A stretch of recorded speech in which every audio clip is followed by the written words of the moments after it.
and gentlemen, I'm Chris D. Williams.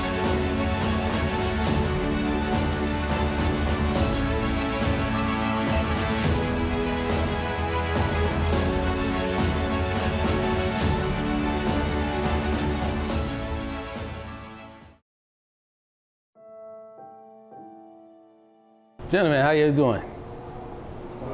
All right. So Alex, what is the most rewarding thing about being a father? I think the most rewarding thing is watching my kids grow up into the young men and women that I desired them to be, from everything I instilled in them and what I expected from them as a child, them being children, you know. They're good kids, you know. Right. I do the same thing. Just look at them like, yo, that's me right there. Me right there, you know. All right. Aaron, same question to you. What is the most rewarding thing about being a father? Not to steal his answer, but I agree with that. Like seeing them, like it's you know, the infant stages and the adolescent stages are good and all that, but well, you know, some of us struggle with the infant stages, whatever, but seeing them now, I got 3 boys, 20, 21, 19, 17, and that, like, they're all working. 2 of them are driving. I got 1 more left in school. Just seeing them become good men. Like, it's just, like, I sit back, like, a lot of times, like, I sit back, like, when I'm chilling with them and just, I be looking at them.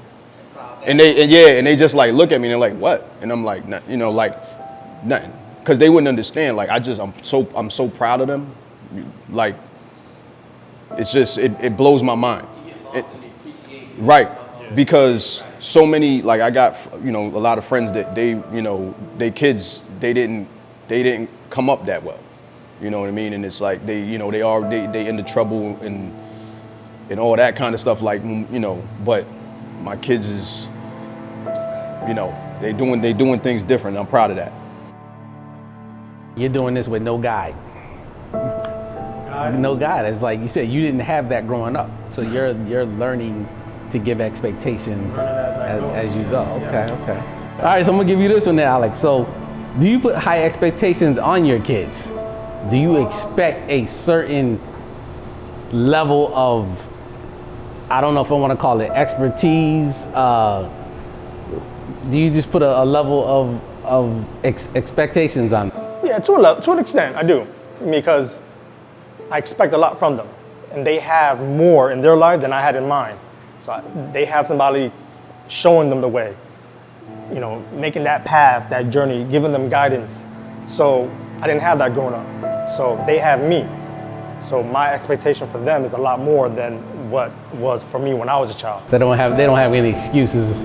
No excuses, but you know, they're human. So you know, but they know I expect a lot from them. Aaron, same thing to you.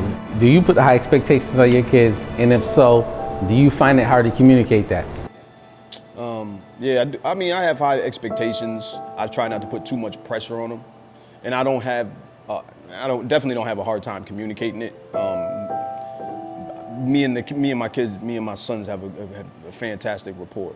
So you lay it out on the table. Yeah, I don't, like, obviously I expect you to, I don't expect you to, you know, just not do anything with your life, but I will obviously want high expectations, but nothing that's gonna be too much pressure on them, whereas they feel like, well, I don't really wanna do this, but if I don't do, you know, I don't wanna do that to my kids. I feel like that's what a lot of our parents did to us, and I wanted to, you know, I do believe in, like, looking back and understanding that that's not what I liked when I was growing up, so I'm not gonna put that on my kids. A lot of us said that when we were younger, but we didn't always grow up doing that. We kind of grew up and just replicated what our parents did to us. There's no expectation on what they want to do, though. Right. So if they said, I wanted to be a police officer, you don't have an expectation on that particular job. Just go do the best you can do. If that's what you want to do, let's do it. Okay. All right. I thank you, gentlemen.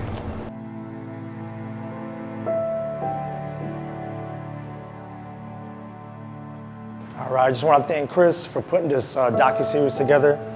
from sons to fathers, from sons to dad.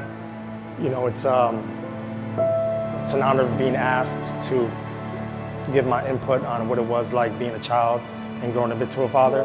I think it's very important that we focus on the positive aspects of fatherhood. You know, nowadays we're always talking about, you know, quote unquote deadbeat dads and fatherless children. You know, I'm real happy that Chris put something together that shows that other side of life where there are fathers out there who are active in their children's lives and all the positive things that come from that. And I think a lot of people need to see that, you know, there's not enough of it. So I'm proud and I'm privileged to be sitting here today, giving you my testimony on what it was to be a son and now a dad of 5. I have 5 children. It's just a never-ending journey, very rewarding. And like I said, I appreciate being here and having Chris take the time out to get my input on what it's like to be a dad. I want to thank Chris for giving me the opportunity to speak on being a father today because a lot of times we don't get the credit that we deserve as fathers, especially as fathers of color. It's almost like what you see portrayed is that we're not around for our children, that we ran from responsibility. But there are fathers out there who did not run from responsibility, that stuck around. We stepped up and we took our kids and we raised them just as well as the mothers did.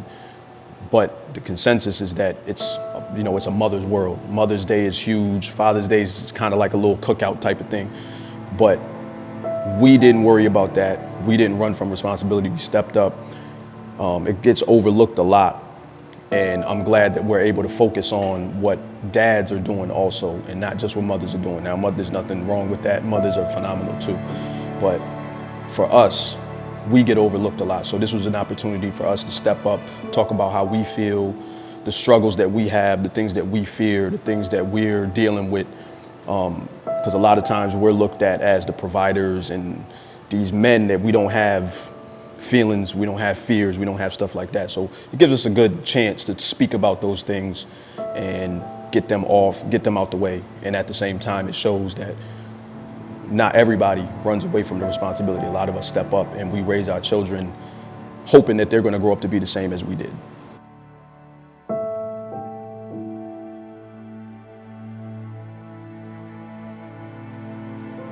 Dr. Mallory, we'll start you off with this new dad question. As a first-time father, what were your thoughts when your child was born? Wow, man. So I had two initial thoughts, man. Just one, seeing this beautiful, you know, young king being born in the world, man. Is one, just seeing the beauty and just how, wow, like, this is my son, this is my kid. And I think the second aspect of it was just wondering if the world is going to love my son as much as I love my son in this moment. You know what I mean? Perfect, flawed, beautiful, you know, innocent. You know, is the world going to embrace my son in the way I'm embracing my son in this moment, knowing that I'm raising or will be raising a black male in America, you know what I mean? And all of the history that, you know, the complexity that comes with that, man. So those were the initial things that I was thinking about, man. And I embraced my son, gave him a kiss on the, you know, kiss on the forehead, and was like, listen, I'm gonna be here with you, and we're gonna walk you through this journey. That's some deep thoughts for a first time dad. LeVar, I'm gonna ask you this question. Was your dad a strong influence on how you raise your children? And if so, how? My dad was a very strong influence, and it definitely played a part on how I raised my children. My dad was, we called him Joe Clark, and what he instilled in me at a very young age was powerful. Always told me to be upright, always told me to speak with power, and I made sure that I instilled that in my children, and they knew at an early age that, you know, you are somebody, and that's something that I know for a fact. Without my dad, I wouldn't have had, and that was a powerful testament to my father, and I want to make sure I instilled that in my children. Joe Clark, huh? Yes, Joe Clark, crazy Joe. Dr. Mallory, I'm gonna ask you the same question. Was your dad a strong influence on how you're gonna raise your child, and if so, how? Absolutely, man. So when I'm named after my father, you know what I mean? So that's just powerful, and being able to have his namesake, but also, you know, I grew up as a military brat, man. So seeing the discipline, the structure, the commitment, everything that my father, you know, lived, his values, right? You know, instilling in me to be a man, right? Meaningful, active, and necessary every single day. That has power, that has purpose, that has value. You know, seeing the rigor, the discipline, you know, that it takes, right? Not knowing his story, not knowing all of the challenges that, you know, he had to endure as a black officer in the military, as a black male, you know, navigating Jim Crow, Louisiana, but, you know, being able to observe and see the integrity, to see the you know, the commitment to him, and that his name meant something, right? And that if he said he was gonna do something on one day, he was gonna honor that commitment. And if he shook your hand and looked you in the eye, you know what I mean, that meant something, you know what I mean? So that's what I plan to instill in my son, right? A black man doesn't, you know, retreat, right? A black man holds his head high with pride, right? Shoulders back, right? You know, when you go into the world, no matter what people think, what you think about yourself matters, you know? So it's just exciting, man, just to be able to say that I was blessed and fortunate to not only see, you know, to see those principles from my father, but then I'll be able to pass that to the next generation. So It's beautiful. Your dad sound like similar characteristics. Absolutely. Absolutely. Okay, all right. LeVar, what is one quality you want your kids to have? And why? Integrity, man. You gotta have integrity. I'm big on integrity. I instilled that in them at a very young age as well. Just be who you are and be true to yourself, and try to lead by example with doing that. And I instilled that all my 3 children that me and my wife had that we birthed, and also we have adopted 2 children as well. So we have a total of 5, and we're big on integrity. Is that a quality you got from your dad? Yes, absolutely. My dad is a man of integrity. He really is. And what basically, in a nutshell, what you say is what you should mean, and that goes a long way. What you say you're going to do, make sure you do it. And I try to do that with my children. If I say I'm going to do something, you best believe I'm going to do it, and I live that life and lead by example. All right. And Dr. Mallory, what is one quality you want your newborn young son to have, and why? Yeah, man, so I'll just say unconditional love, man. I want him to unconditionally have love for self, love for family, love for the community, you know, love for the values, love for learning, you know, unconditionally, man, for everything that's enwrapped and intertwined within that. And I think the more that love, right, this notion that love can conquer all, I truly believe that, right? Doesn't mean that life is going to be perfect. Doesn't mean that he's not going to make mistakes. He's not going to bump his head and have bumps and bruises along the way. But that unconditional love that he can see, you know, to the light at the end of the tunnel, that he can see, you know, his dreams manifest and materialize into, you know, destiny and greatness. You know, I think if he can have that, he'll be a powerful young brother. I keep coming with these mic drop questions and answers. All right. All right. Thank you, gentlemen.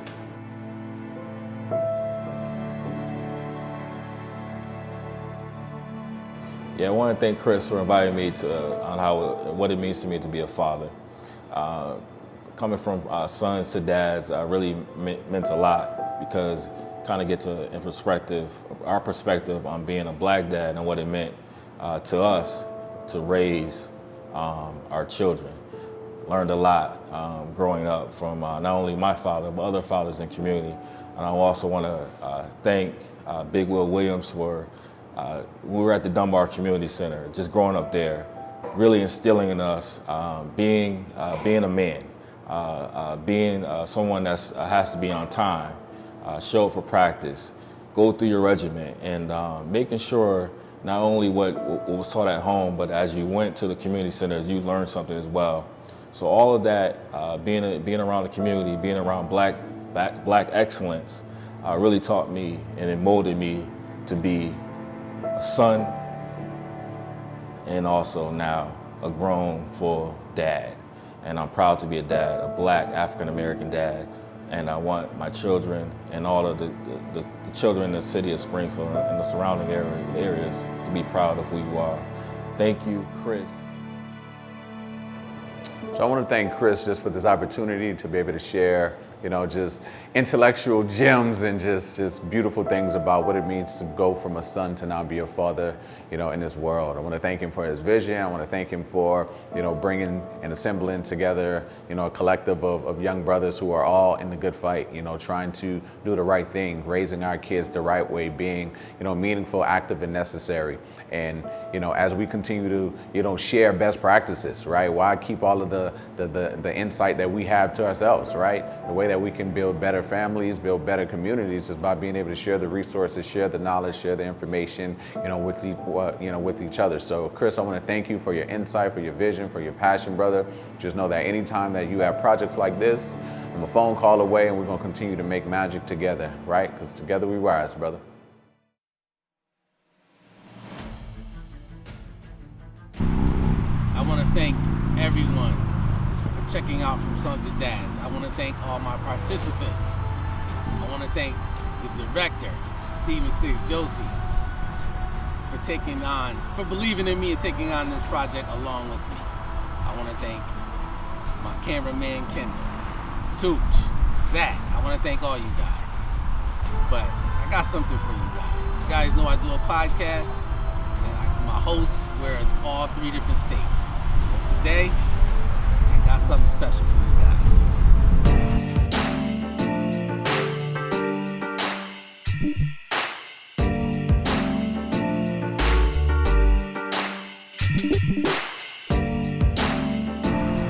Gentlemen, I want to thank y'all for being here.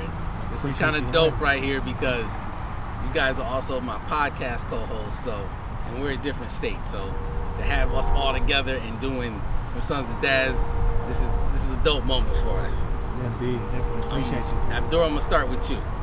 If your father was not in your life at all, or consistently in your life, how do you think this would make you engage with your children differently? I think if my father wasn't in my life, I would completely engage with my children differently. I'm not even sure I'd even be a dad. The things that I've learned from my father, the lessons, he was a giant in my eyes. That man drag raced, he did martial arts, and, he taught me so much. I had such a well of knowledge to pull from my father. It just felt like, there was nothing he can do wrong. Even when he did wrong, I felt like I learned from those lessons. So to answer your question, really, I'm not even a father without him. Rock, same question to you. If your father was not in your life consistently or at all, how would this make you engage with your children differently? Just kind of taking from what Ab said, man, being perfectly honest, I wouldn't be the man that I am today, and I wouldn't be the father that I am. Y'all have heard the story, man. Me and my father grew up together. So I was actually at my father's graduation. There's pictures of him holding me at graduation. So we joke about it, but we grew up together. And having that opportunity to see him make mistakes, as well as, get to take part in his successes, helped me to see what I need to do to be a better man, a better father, and just be a better person in society, period. So without him, I wouldn't be the man that I am today, and I wouldn't be the father that I am now. Okay. Abdur, do you discipline your kids the same way you were disciplined coming up? Absolutely not. Absolutely not. There's no grabbing switches off of trees. There's no extension cords. There's no, my father had a thing where he'd get upset. He'd grab my shirt and pull it real tight and get it real close. Now, I can't say that I haven't used that move before. Right, yes. So, just the things that I learned from my father, I just feel like I'm a better man for it, and my son's gonna be a better man because we taught him how to, speak his truth. Right. All right. Rock, same question to you. Do you discipline your kids the same way you were disciplined coming up? I used to. I got a unique situation where my kids are 7 years apart. So my oldest is 18, I have an 11-year-old, and I have a 4-year-old. And I noticed as I progressed with those kids, my parenting and disciplinary actions change as I've gotten older and progressed with those kids. So there were things that I did with my oldest that I'm much more patient with now with my youngest and actually willing to have more conversations and just talk to my kids about what's going on. So yeah, I started out just going with how I was disciplined, you know, going with how I was taught, but I've grown past that and it's kind of progressed over the years. Okay. All right, gentlemen, thank you.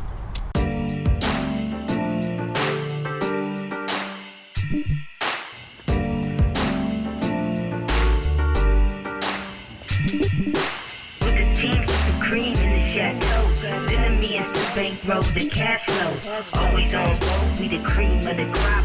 Trying to see us, better aim for the top. Said aim for the top. Cream of the crop, better aim for the top. Said aim for the top. Cream of the crop, better aim for the top. Pulling on, I'm the cream of the crop. Bring me on stage like a little big shot. Tell you what it is and I tell you what it's not. In case they forgot, I remain in the spot. Nobody ever done it quite like I do it. Disrespect me, I'ma put you through it. Don't abide fools, man, that'll be foolish. Can't be clueless with Judas. With the teams, cream in the chateau. Then me and the bankroll the cash flow. Always on go, we the cream of the crop. Trying to see us, better aim for the top. Said aim for the top. Cream of the crop, better aim for the top. Said aim for the top. Cream of the crop, better aim for the top.